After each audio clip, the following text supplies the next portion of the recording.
Elon just made a crazy announcement on X. He says that the next generation Roadster is going to have a 0 to 60 speed of less than 1 second. Elon says, tonight we radically increased the design goals for the new Tesla Roadster. There will never be another car like this, even if you could even call it a car. It will be a Tesla/SpaceX collab, production design complete and unveil end of year, aiming to ship next year. He says, I think it has a shot at being the most mind-blowing product demo of all time. And the 0 to 60 speed is the least interesting part? What else is it gonna do? Fly? It actually seems likely. And Elon just replied to one of his old posts. He says, you will love the new Roadster more than your house. SpaceX option package for new Roadster will include 10 small rocket thrusters arranged seamlessly around the car. These rocket engines dramatically improve acceleration, top speed, obviously, but braking also, as well as cornering. Yeah, I guess when you go into a corner, it's gonna maybe pump whatever is going to pump out from these rocket thrusters to make you go around the corner just so much faster and easier. 19 years ago, so 25 years ago now, when my first company got bought, I had to decide between buying a house in Palo Alto or a McLaren F1. Best car ever, in my opinion, was no contest. I bought F1 and a small condo that was much cheaper than the car.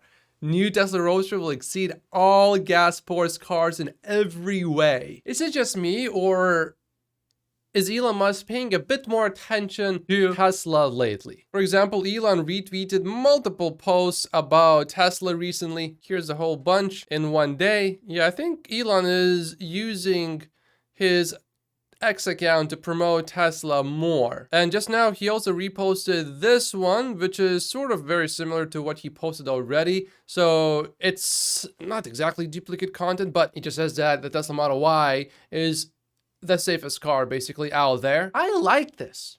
You know what? Maybe there's a chance that Elon Musk just talked to the board about his new compensation package, and maybe he knows what to expect going forward, and seems that maybe perhaps he's quite happy, and therefore he is being a bit more proactive when it comes to Tesla right now. Because the Roadster thing, I mean, Elon does not have to work on it. Tesla doesn't even really need to work on it. It's certainly nice to have, and I think in the long term, it will help Tesla's brand, not so much with sales of the Roadster, but just elevating the whole brand. Because if that car can really do 0 to 60 in under 1 second, it will be all over the media. Everyone is going to be talking about it. Everyone is going to be making videos about it. Everyone is going to be sharing content on their social media accounts. It will bring insane amounts of publicity, because it's one thing to make a Tesla Model S Plaid, which is just a tiny bit faster than the fastest car basically before it was released.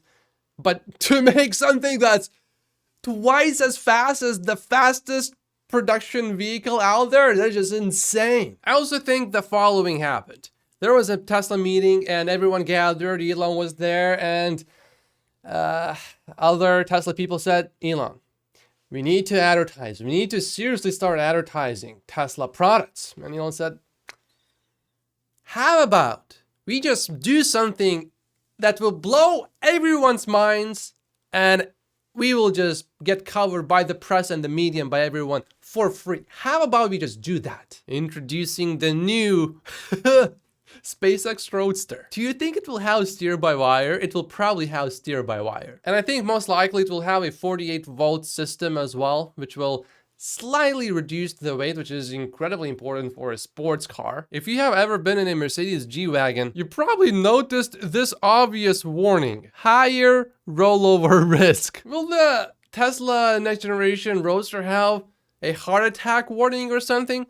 Someone did the job of calculating how many G's you need to pass out, and that's roughly 4 to 5. The 0 to 60 speed of less than 1 second should be equivalent to about 2.7 G, so people should not be passing out, but the risk is probably there if you maybe have some medical condition or you're much older. Dave Lee has some thoughts. Under 1 second, 0 to 60 miles per hour is absolutely insane. Not a car, it's a rocket. Tesla is making a rocket. That's why they need SpaceX collaboration. Not completely excited about this, to be honest. High risk of over-design and wasted effort / focus. Maybe I'm getting old, but anything under 3.5 seconds, 0 to 60, speed is overkill for 99.9% of the population. I do agree with the fact that most people don't need more than 3.5 seconds. Just like one can make an argument, well, people don't really need more than 10 seconds to get to 60 miles per hour or 100 kilometers an hour. You'll pretty much still arrive at your final destination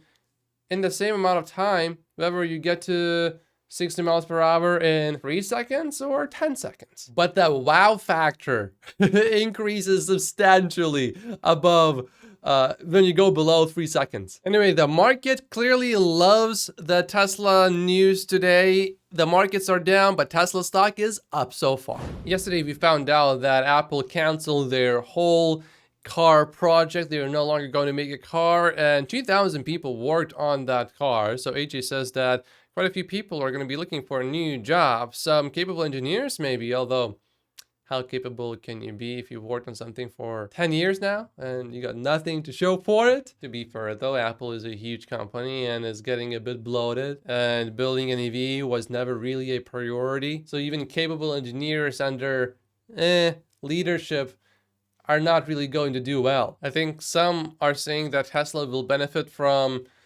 some of these people looking for jobs, but I'm not so sure, because Elon said earlier that Tesla's underperformers were the people Apple poached for their project. The natural state of a car company is dead, says Elon. Elon sends his regards to Apple. The funniest thing is that Apple at one point could have actually bought Tesla, and Elon even was open to it, but Apple refused a call from Elon Musk. They didn't, I guess, even want to entertain the idea. Now, I have seen some people say that this is a negative for Tesla, Apple stopping the project, because it says that people are not as interested in EVs, but I completely disagree with that. I think it's a positive for Tesla. G Monster is actually shocked that Apple abandoned 10 years of investment. He says this is a positive for Tesla. I have long believed Apple was Tesla's biggest long-term US competitor. Yeah, maybe not a worldwide competitor, because I think BYD would be number one, but a US competitor, the biggest US competitor, I think so, yeah, likely. I think people that are buying Mercedes and Audis and BMWs and these more fancy cars, many of them would prefer an Apple car instead, because you would still get the good looks of the car, you still get the status. And on top of that, you will get software that will work quite a bit better. But now we don't need to worry about Apple anymore. James though says Apple was never a serious competitor, and I think in a sense, he is right. Apple has never become a serious competitor to Tesla, but I think eventually it would have, because it has the money. Even if it lost a lot of money building EVs, it still would have been able to make a lot of cars, and a lot of people would have certainly bought the Apple car. They would have started with an expensive car, and then they would have made a cheaper model, and eventually they would have built up volume. How much money would they have made? That's an entirely different question. Maybe not much at all, but Apple has a lot of money to waste, and I believe it would have been a competitor to Tesla. So when I look at Tesla's far future now, I'm more excited. Tesla will continue to absolutely dominate the US EV market. Anyway, for Apple, this might have been the right choice, because they are moving on to generative AI projects, and there's definitely a lot of money in that. You know, the biggest catalyst over the next couple of years is going to be the launch of the Apple car. 2024, but it's going to be kind of like the Porsche launch for the Taycan, right? You'll see them announce something, probably in the 10, 20,000 range, and then look to crush numbers the way Porsche does. The technology in that car I expect to also be amazing, bleeding edge technology, typical of Apple. Hello, Mr.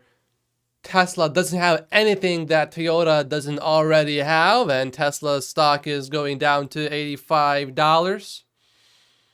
How is that prediction working out for you, Craig? Currently, Craig is actually a 4-star Wall Street analyst, but his Tesla stock predictions are not aging well. Then Ive says, we also believe this is an indirect nod to EV leader Tesla, with Apple recognizing that a stronghold grip on the EV market would make it very difficult for Apple to emerge as a very successful OEM, even with a partner. Softer EV environment and price wars are also key factors. What do Apple and Dyson have in common? They both spend huge sums of money on an EV program that didn't even result in a publicly released rendering. Even Nicola got further. Actually, Stephen Mark Ryan just shared a leaked photo of a rendering from Apple.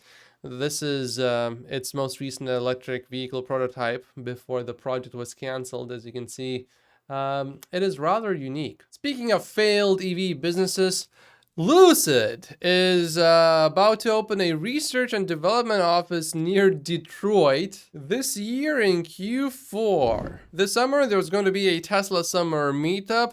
Sandy Munro is going to be a speaker there, as well as many people that cover Tesla. The Tesla FSD critic just admitted that he does not care about FSD data. There was a question just for posterity's sake, what will it take data-wise to convince you that FSD is a net positive for safety on the roads? He says it's not a matter of data. He actually admitted it.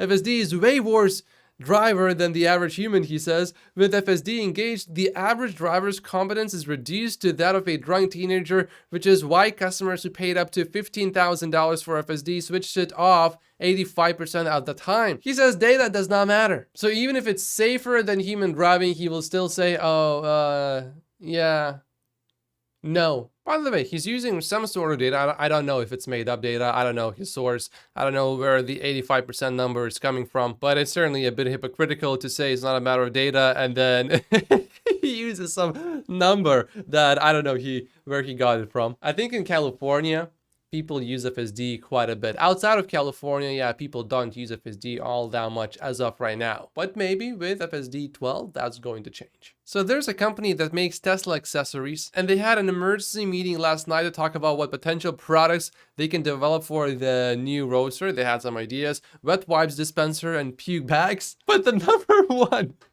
request for Roadster accessories is a diaper. So they say, I just reached out to design and they put something together quick to get market feedback. With this design, we are sure the shame of needing a diaper will be overshadowed by the sheer joy you have, you have using it. Oh, here's some good news. In the US, the Tesla Model 3 was the most searched car model in the last 6 months. It had more than 3.8 million searches between August and January. We just need to ramp up the production a little bit in the US. And check it out, Elon Musk actually reposted this. Yeah, I don't think he was reposting as many Tesla posts before as he is now. Something is definitely different.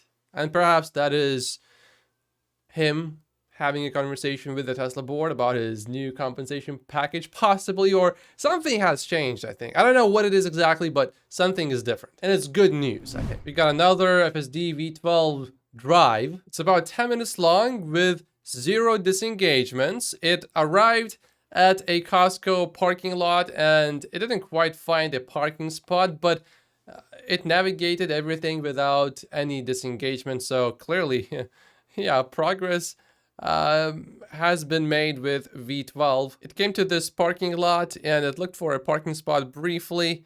It didn't find a parking spot and then it just stopped right over there, the spot that we just went past. But it did not try to explore the whole parking lot. Maybe Tesla later on can give you an option. Keep exploring the parking lot until the car finds a spot. So it would be sort of like a Roomba robot trying to map out the whole area and see if there's anything that it missed. There was a minor collision or just touching another vehicle on FSD V12. You can see all of the context written here. I don't want anyone to take this out of context, so that's why I'm showing you everything here. But the vehicle was going at a very slow speed, so obviously no one got hurt. Is there even any noticeable damage? I don't know, but you definitely have to pay attention when you are on FSD. I personally, actually, I pay a little bit more attention when I am on FSD than when I'm not on FSD. Partially also because I think my brain doesn't need to worry about, oh, do I need to accelerate here? And I just have more brain power to pay attention to what's going on around me. But also, I know that at any time it can do something really silly. So when on FSD, always pay attention, even if it's V12. There's a rumor that FSD could be released in China within 2 weeks. However, Tesla China says there's no exact timetable at this time. And if there is any related news, it will be released on Tesla's official website.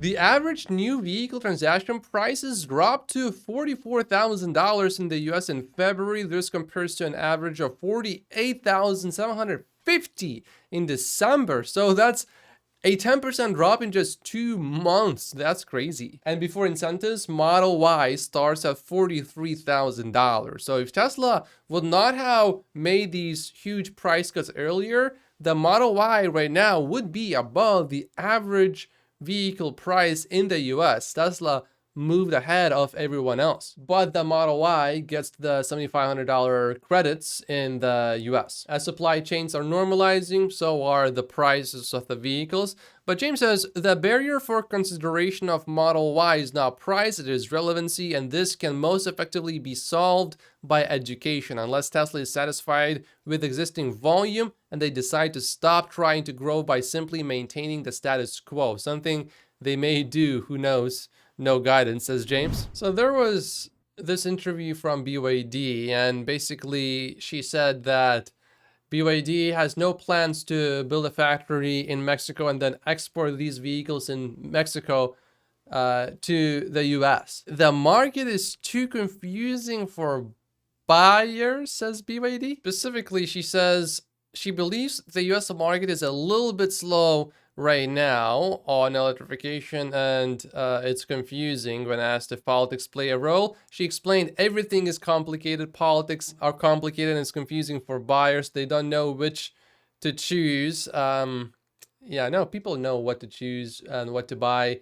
Clearly, this is just political posturing from BYD. BYD does not want to upset anyone before the election, which I think is a smart move. Pretend that you do not want to enter the US market, build the factory in Mexico, start exporting to other countries, and then just slip in a few cars for the US market too. Do it in a stealthy way. Don't make big public announcements, just do it discreetly. Anyway, I definitely do not believe that BYD does not want to enter one of the largest car markets in the whole world, the US, and that the factory in Mexico would never serve the US market. I think that will only happen if the US takes some action to make sure that does not happen, but it will not be because BYD wants to do that. Anyway, BYD is fueling the EV price war in China. It cut MSRP prices of newly refreshed models. And these are pretty significant changes, almost $3,000 US for one model and over $4,000 for the other model. Troy messaged me and said that I can share his Cybertruck production tracking methodology, as well as how many Cybertrucks are being produced right now. As you can see, historically speaking, his error rate is incredibly low, and this is his delivery error rate. Each dot represents a unique vehicle identification number, a VIN. As production goes up, Tesla assigns higher VINs every day. That's why VINs keep increasing over time and form a triangle. Based on VIN data until February 15th, Troy expects that Tesla by the end of the quarter will have produced about 2,200 Cybertrucks. However, they skipped 100 VIN numbers, so therefore he expects 2,100 units produced. However, the VIN to production ratio isn't 100% because some VINs are discarded due to vehicle issues, particularly in the early stage of production. Based on that, Troy estimates about 1,930 units produced in Q1. So about 150 units per week, which is 3% of Tesla's capacity of 250,000 units per year. We don't know for sure, but I believe the problem lies in 4680 cell production because Tesla mentioned that the finished cell inventory is only a few weeks ahead of Cybertruck production. Therefore, as they increase 4680 cell production, Cybertruck production should increase too. Soon, Troy will get new data, which will cover all of the VIN numbers until February 26. He hasn't posted that yet, but he will soon. It will be available on his Patreon, of which I am a subscriber. I have been a subscriber for quite a while now. It's at patreon.com/Teslike. This is not sponsored, by the way. I just like what Troy is doing. And he let me share all of this, so I feel like I need to give him a shout out. Ooh, Tesla's Giga Berlin accused of polluting local water supply. According to a report from the local publication, which has targeted Tesla and Giga Berlin with negative reports in the past, the factory has been releasing pollutants at levels 6 times higher than permitted, with warnings reportedly issued to Tesla on 5 occasions since last March regarding the excessive levels of phosphorus and nitrogen in the water. The local water association, the regional water board for the region where the factory is located, has called a meeting for this Friday to discuss the issue, but has already contacted local mayors requesting Tesla close its wastewater discharge immediately, a move that could potentially freeze production at the facility. Despite these allegations, Tesla maintains that its wastewater treatment processes are effective and do not negatively impact the local sewage system or the environment. In response to the report, a Tesla spokesman told Stern that the company's facility is equipped with wastewater treatment systems that are capable of completely recycling processed water, and that its effluent does not adversely affect local sewage treatment operations. Anyway, I'll keep an eye on this story. There will certainly be some developments here soon. Like and subscribe if you haven't yet, and I will see you in tomorrow's episode. Thank you so much for watching.